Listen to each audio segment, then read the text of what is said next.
Bapak Ibu, saudara-saudari, tiap orang itu punya love language-nya sendiri.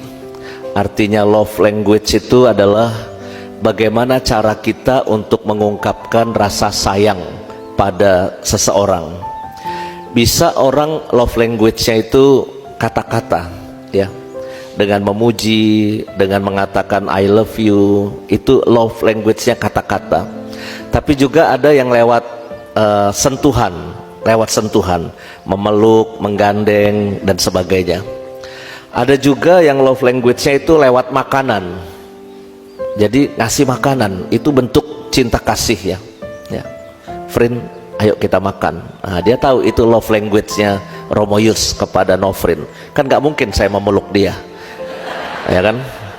Jeruk makan jeruk, ya kan? Nah, maka saya kira baik untuk merefleksikan love language kita apa. Suatu ketika ada suami istri yang sudah mulai kurang harmonis, udah kurang sayang kayaknya mereka. Lalu si suami ini ngiri ngelihat sopirnya, kok kayaknya mesra banget sama istrinya, ya. Sedangkan majikannya ini sama istrinya itu nggak mesra. Sedangkan sopirnya si Udin sama istrinya itu mesra sekali. Nah, dalam perjalanan sang majikan cowok ini konsultasi sama si Udin. Din, kamu apa sih resepnya kok bisa mesra banget sama istri kamu? Oh gini Tuan, Tuan harus suka memberikan pelukan-pelukan kejutan yang tidak terduga kepada istri Tuan. Oh, jadi kamu suka melakukan itu? Iya, jadi tidak terduga saya peluk istri saya dan dia senang.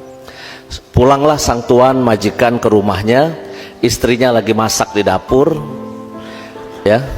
Tiba-tiba sang tuan suaminya ini memeluk istrinya. Apa yang dikatakan istrinya? Aduh Udin, kamu kok melakukan ini lagi? Ternyata istrinya yang sering dipeluk sama si Udin, ya kan? Bukan, ya. Jadi itu love language, ya, pelukan. Di sini ada 2 poin, 1 ketidaksetiaan, ya, 2 love language, ya. Mungkin kita perlu memperhatikan love language kita apa kepada orang sekitar kita. Yang kedua terkait bacaan Injil hari ini, ini agak bertentangan bacaan pertama dengan perintah mengasihi, karena di situ ada perdebatan. Pengikutnya Petrus, yaitu golongan bersunat, itu seperti nggak suka. Kenapa sih Roh Kudus itu turun juga sama golongan orang-orang luar yang tidak bersunat, ya. Jadi bayangkan terjadi pertentangan antara golongan orang bersunat dan golongan orang tidak bersunat. Syukurlah sekarang gereja sudah mendamaikan itu.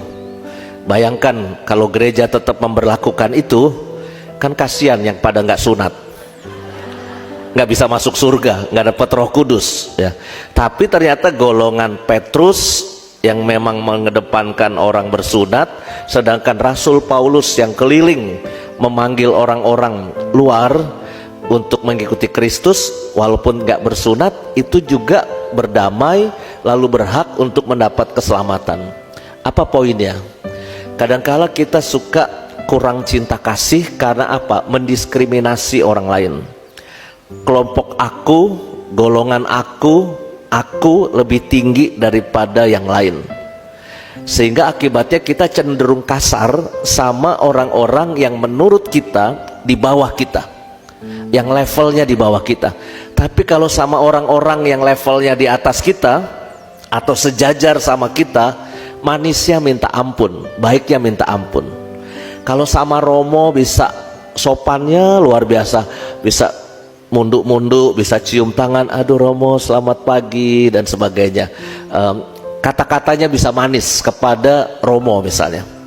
Tapi kepada pembantu di rumah, kepada sopir di rumah, kepada orang yang mungkin selama ini menjadi anak buah kita, ini bisa judesnya luar biasa.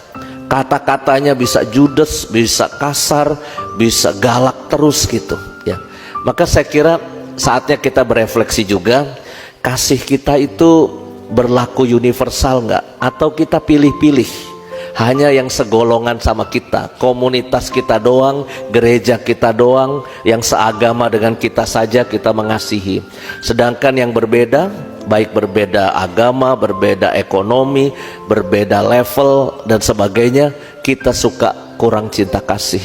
Maka saya kira bacaan-bacaan kitab suci hari ini mengingatkan kita untuk itu semua.